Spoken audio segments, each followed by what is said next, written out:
If you don't own a speed square, I want to share 5 good reasons why you should go out and get one.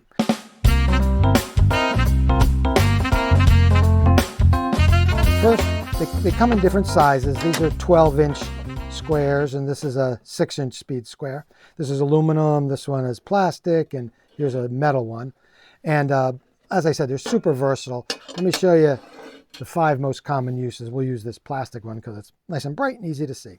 First, it's great for marking square 90-degree lines and 45-degree lines, which are probably the 2 most common lines you're going to mark because you're often cutting a board square or at 45 degrees because 45 and 45 create a 90. But it's also a protractor. Speed squares are protractors. You see in the corner it says pivot. What that means is you hold that edge of the square tight against the board, then you just pivot it. And on this edge are degree markings. So let's say we want to make a line at 30 degrees, let's say. So there's 25 right there. And so that would be 30. Align it perfectly with the edge of the board. And there you go. That's a perfect 30 degrees. Most squares, speed squares, also have these little notches, which are marking notches. The one I use most often is right here, 3.5 inches. And I'll show you why in a second. You mark it, put the pencil in that notch, slide it along.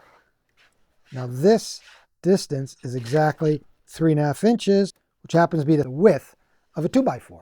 So if you're laying on a wall or someplace where you want to put that 2x4 right on exactly 3.5 inches, you have that mark. But these are offset. Each one is a 1/4 inch, so that's 3.5. This would be 3 3/4. There's 4, 4 1/4. So you see, so those are all 1/4 inch apart. So regardless of what distance you want, you can use those notches.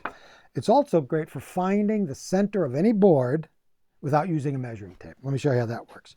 So you're going to first mark a square line and a 45-degree line. Then flip the square over, align this edge with your square line right there, perfect. Then just mark it right there. So that is the exact center of this board. How cool is that? Now, the most common use perhaps is for a speed square is as a saw guide. And by saw guide, I just mean you use it to guide your saw along the board to make a perfectly straight cut. Let's say we want to make a 90-degree cut.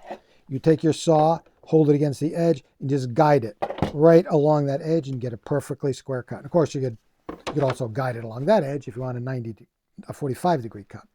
So those are some of the most common uses for a speed square. And again, if you don't have one, go get one.